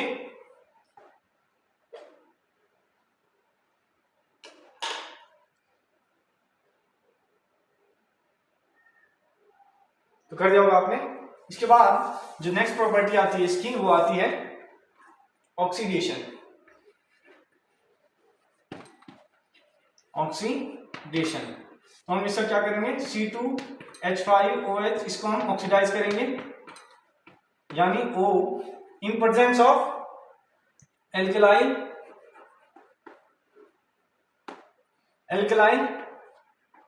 K2Cr2O7 और KMnO4। तो जब इथेनॉल ऑक्सीडाइज होगा तो हमें मिल जाएगा यहाँ पे एसिड, यानी C2H5COOH। तो ये हमें यहाँ पे मिल गया है, प्लस यहाँ पे निकल जाएगा H2O। इसको लिख लीजिए आप। और ये हमारे पास एथेनोइक एसिड, एथेनोइक एसिड, इसको कर लीजिए। तो ये कर लिया होगा आपने। इसके बाद हमारे पास जो आता है नेक्स्ट प्रॉपर्टी, वो आती है reaction with sodium metal. Sodium metal के साथ इसकी रिएक्शन, तो वो क्या होगी, C2H5OH प्लस Na। हमें मिल जाएगा यहाँ पे C2H5O negative Na positive plus H2 gas निकल जाएगी। तो इसको आप लिख लीजिए।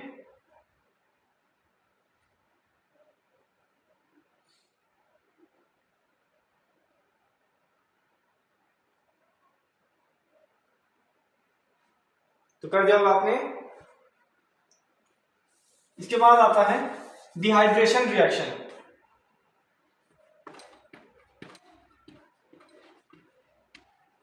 डिहाइड्रेशन, तो डिहाइड्रेशन में क्या होगा, रिमूवल ऑफ वाटर, यानी C2H5OH से हम यहाँ क्या करेंगे, वाटर निकालेंगे। इसके लिए हम यूज करेंगे कंसंट्रेटेड H2SO4। कंसंट्रेटेड H2SO4 क्या करेगा, ये डिहाइड्रेटिंग एजेंट का काम करेगा, यानी इससे वाटर रिमूव करेगा। तो यहाँ पे हमें मिल जाएगा C2H4, यानी CH2 डबल बॉन्ड CH2 हमें मिल जाएगा। ये मिल जाएगा हमें इथीन, जब ये इससे वाटर रिमूव करेगा, प्लस H2O। इसको लिख लीजिए।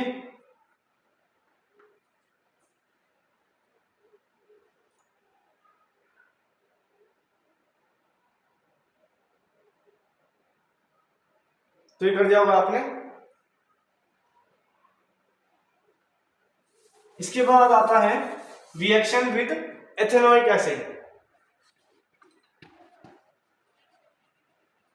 रिएक्शन विद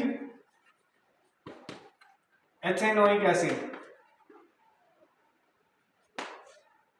एथेनोइक एसिड के साथ ये कैसी रिएक्शन देगा, तो C2H5OH प्लस CH3COOH, तो हमें यहां से मिल जाएगा, यहां से वाटर रिमूव होके ये मिलेगा हमें CH3COO C2H5, ये हमें यहाँ पे मिल जाएगा, यहां से H जाएगा एंड यहां से OH जाएगा, यानी H2O निकल गया, और इसको हम कहते हैं एस्टर।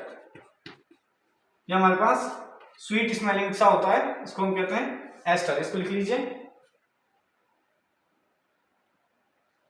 और यहाँ पे वाटर रिमूव हो गया, H2O भी यहाँ पे लिख लीजिए आप, तो ये हो गया हमारे पास एस्टर। और इसको कहते हैं, इसको एस्टरिफिकेशन रिएक्शन भी कहते हैं, यहाँ पे लिख लीजिए आप एस्टरिफिकेशन रिएक्शन, ये इंपॉर्टेंट है, कई बार पूछ लेता है। एस्टरिफिकेशन रिएक्शन, तो इसको कर लीजिए।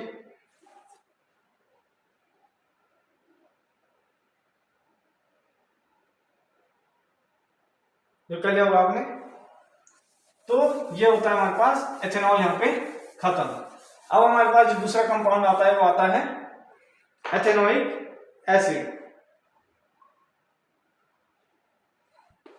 जो दूसरा कंपाउंड है वो है एथेनोइक एसिड। तो एथेनोइक एसिड, इसकी हम पहले फिजिकल प्रॉपर्टीज देखते हैं। फिजिकल प्रॉपर्टीज, तो फिजिकल प्रॉपर्टीज में हम एथेनॉल को देखते हैं। पहला, एथेनोइक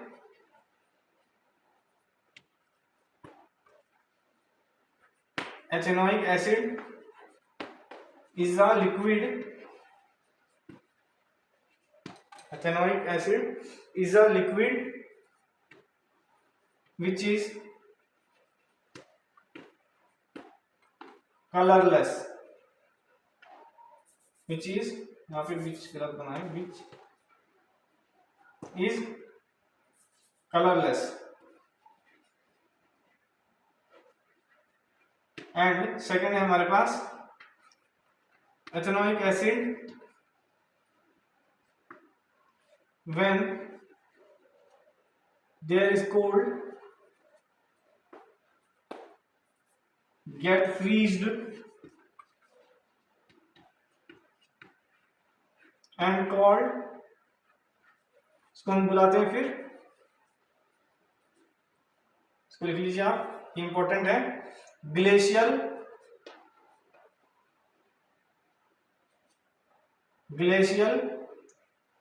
एसिटिक एसिड,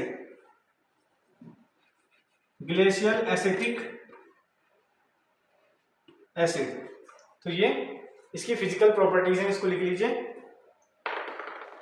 तो ये हो गया होगा।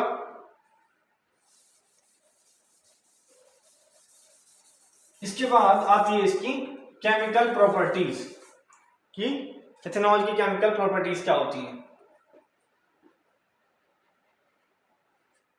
केमिकल प्रॉपर्टीज, तो हमारे पास इसकी केमिकल प्रॉपर्टीज क्या क्या होती हैं। तो पहली है रिएक्शन विद सोडियम, सोडियम के साथ ये क्या रिएक्शन देगा तो हम देखते हैं। तो CH3COOH प्लस Na हमें क्या देगा, CH3COO negative Na positive plus H2 gas निकल जाएगी। ये यहाँ पे इसकी रिएक्शन होगी, इसको लिख लीजिए। और इसको कहते हैं सोडियम एथेनोएट, सोडियम एथेनोएट।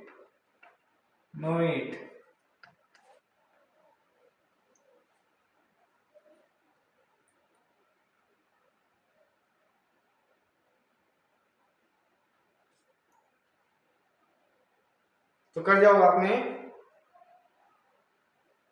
फिर है हमारे पास reaction with sodium hydrogen carbonate या सोडियम, पहले हम कार्बोनेट की लेते हैं, सोडियम कार्बोनेट के साथ इसकी रिएक्शन विद सोडियम कार्बोनेट में होगा CH3COOH प्लस Na2CO3। तो यहाँ पे बन जाएगा CH3COO negative, Na positive plus CO2 plus H2O, इसको लिख लीजिए। फिर इसकी ये रिएक्शन 2 है। फिर हम reaction with sodium hydrogen carbonate देखते हैं।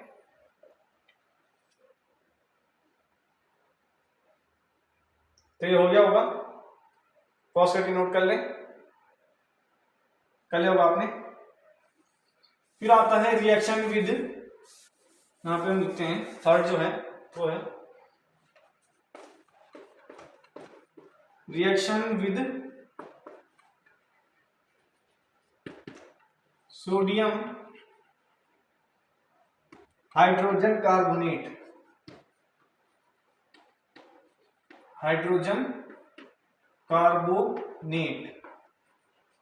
सेम रिएक्शन होगी इसमें भी, सिर्फ नेम का फर्क है।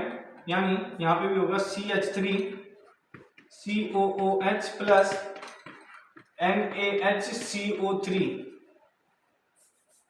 यहां पे मिल जाएगा हमें CH3COO negative Na positive plus CO2 plus H2O। ये हो गया होगा, इसको कर लीजिए आप, कर लिया होगा आपने। तो इसी के साथ हमारे पास इंपॉर्टेंट कंपाउंड्स भी खत्म होते हैं। अब आते हैं हम सोप्स पे। अब है हमारे पास सोप्स यानी साबुन। तो साबुन क्या होता है? A soap is a salt solution of sodium or potassium with carboxylate के साथ सोडियम या पोटेशियम का जो सॉल्ट सॉल्यूशन होता है उसी को हम क्या कहते हैं? सोप कहते हैं। जैसे हमारे पास है सोडियम, पहला सोप लेते हैं, सोडियम स्टीरेट या सोडियम पाल्मिटेट। तो हम स्टीरेट लेते हैं, सोडियम स्टीरेट। इसका फॉर्मूला होता है C17H35 COO negative Na positive, हमारे पास इसका फॉर्मूला होता है। एंड यहाँ पे आप चाहे तो इसे बना भी सकते हैं, ये बन जाएगा यहाँ पे लिखते हैं हम C1 2 3 4 5 6 7 8 9 10 11 12 13 14 15 16 17 एंड ये आ जाएगा हमारे पास COO नेगेटिव Na पॉजिटिव। तो ये हमारे पास सोडियम स्टीरेट की चेन होती है। एंड इसमें आप चाहे तो हाइड्रोजन लगा सकते हैं इसकी वैलेंसी पूरा करने के लिए।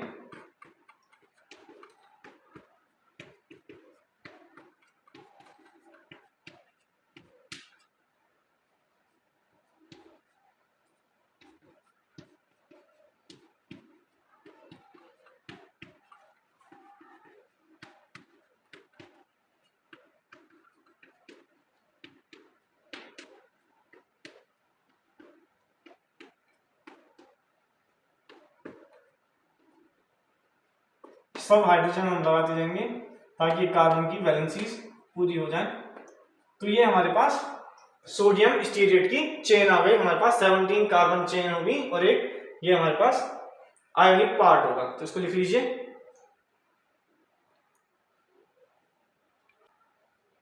कर दिया होगा आपने। तो ये हमारे पास एक सोप था सोडियम स्टीरेट। अब हम एक और सोप लेते हैं, वो है सोडियम पाल्मिटेट। दूसरा जो सोप है वो है सोडियम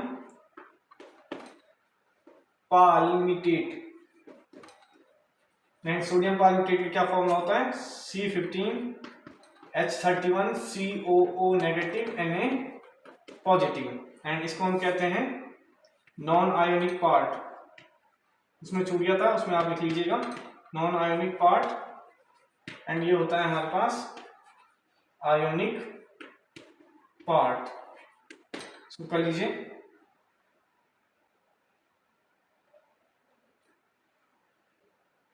तो कर दिया होगा आपने। इसके बाद हम आते हैं इसके स्ट्रक्चर पे। तो इसका स्ट्रक्चर कुछ ऐसा होता है।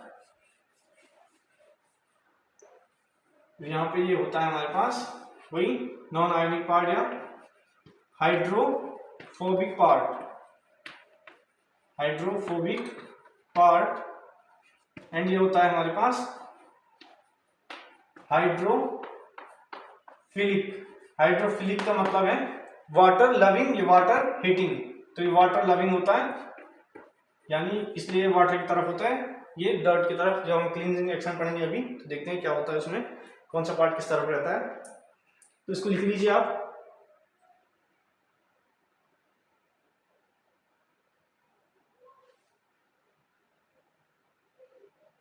तो कर जाओगा।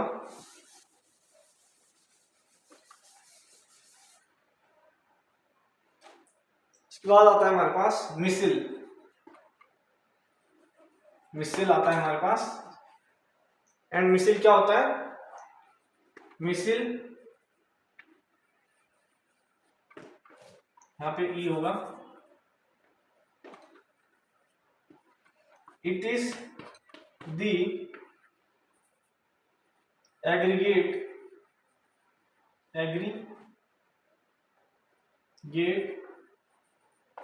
of soap molecule. It is the aggregate of soap molecule in a solution. ये क्या होता है? एग्रीगेट होता है सोप मॉलिक्यूल का, या हम कह सकते हैं एग्रीगेट पार्ट होता है। यानी मिसिल एक छोटा सा पार्ट है सोप मॉलिक्यूल का, उसको हम क्या कर रहे हैं? मिसिल। तो इसको लिख लीजिए आप।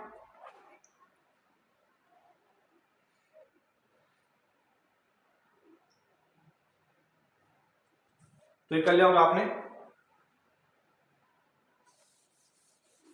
इसके बाद आता है हमारे पास जो इंपॉर्टेंट है वो है क्लींजिंग एक्शन ऑफ सोप। ये एग्जाम में आता है, 4 या 5 मार्क्स में आएगा। क्लींजिंग एक्शन ऑफ सोप, यानी हम कपड़े कैसे धुलते हैं? साबुन से। एंड साबुन का क्या रोल रहता है इसमें, हम वो देखेंगे। तो हमारे पास क्या होता है, मान लीजिए ये हमारे पास एक सॉल्यूशन है जिसमें कि, या सॉल्यूशन का मान के हम इसमें एक कपड़ा मानेंगे। ये कपड़ा है, इसमें गंदगी लगी हुई है ये। तो इसमें क्या होगा? सोप के मॉलिक्यूल कुछ ऐसे होंगे।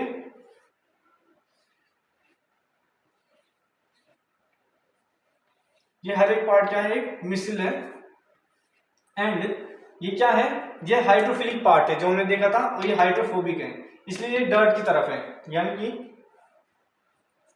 जो ये डर्ट के साथ चिपक रखा है एंड ये वाटर के साथ चिपक रखा है। अब जैसे ही आप कपड़ा धोगे तो ये जो पार्ट है ये वाटर के साथ बह जाएगा और अपने साथ इस गंदगी को भी ले जाएगा। ये जो पूरा पार्ट है ये वाटर के साथ बह के निकल जाएगा, क्योंकि ये जो पार्ट था ये डर्ट के साथ यहाँ चिपका हुआ था, तो ये अपने साथ डर्ट भी ले गया। ये डर्ट, ये हाइड्रोकार्बन है, और जो डर्ट होता है वो भी हाइड्रोकार्बन होता है, तो इसलिए एक साथ चिपक के निकल जाते हैं। तो यही होता है क्लींजिंग एक्शन ऑफ सोप में। इसको आप बना लीजिए, नहीं तो हम थ्योरी लिखते हैं।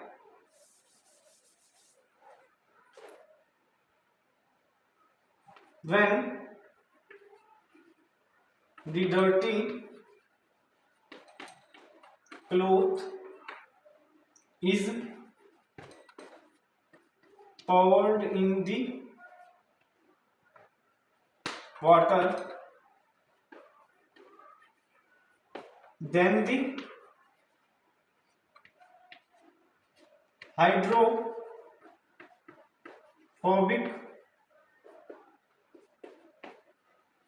part of soap molecule gets attached to it when the dirty cloth is poured in the water. Then hydrophobic part of soap molecule gets attached to dirt of cloth. ना लिख लीजिए आप पहले।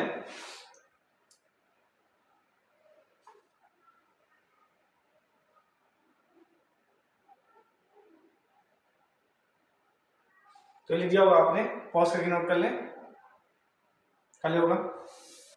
इसके बाद क्या होता है, ये उससे चिपक जाता है एंड जो हाइड्रोफिलिक पार्ट है वो वाटर में ही रहता है and the hydrophilic part remains in water as soon as the cloth is washed with water,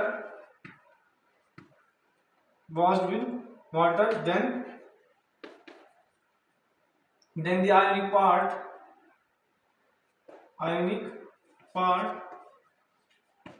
is also get washed and takes the dirt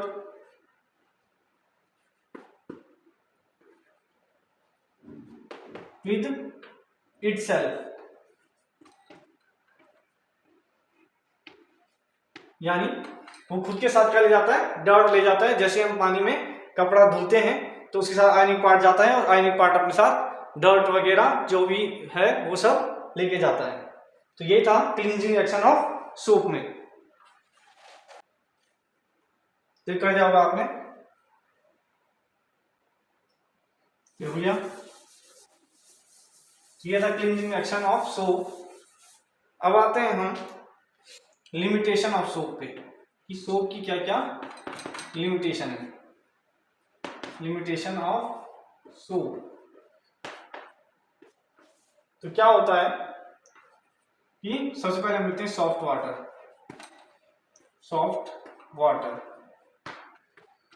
तो सॉफ्ट वाटर क्या होता है, जिसमें सोप क्या दे दे, लेदर यानी झाग दे। तो सॉफ्ट वाटर में हमारा जो सोप होता है सॉफ्ट वाटर में झाग देता है। तो हम लिखेंगे soft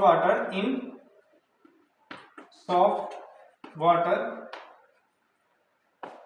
soap gives leather hence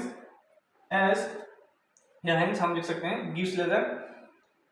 सो यहां पे लिखेंगे सो दी क्लॉथ गेट्स वॉश्ड। हमारे पास क्या होते हैं, कपड़े धुल जाते हैं जब सॉफ्ट वाटर में हम साबुन से कपड़े धुलते हैं। तो इसको नोट कर लीजिए।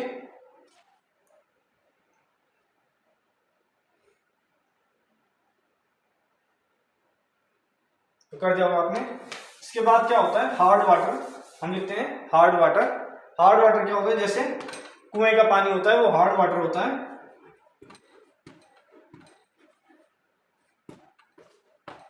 In hard water so do not give leather so the clothes do not get washed। यानी कि हार्ड वाटर में क्या होता है, सोप लेदर नहीं देता है, लेदर यानी झाग नहीं देता है। आप घिसते रहोगे साबुन, साबुन की टिकिया घिस जाएगी लेकिन कपड़े साफ नहीं होंगे। ये क्या होता है, ये हार्ड वाटर में होता है। तो इसको नोट कर लीजिए, ये थी सोप की लिमिटेशन। हार्ड वाटर में वो नहीं देता है झाग, जिससे कि कपड़े नहीं धुलते हैं। इसको नोट कर लीजिए, पॉज करके नोट कर लें। कर दिया होगा आपने। इसके बाद हमारे पास आता है स्कम। स्कम क्या होता है? The precipitate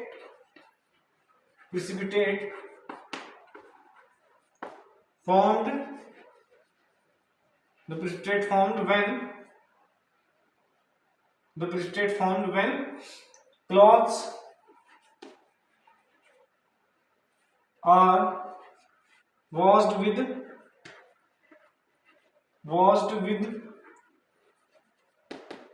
hard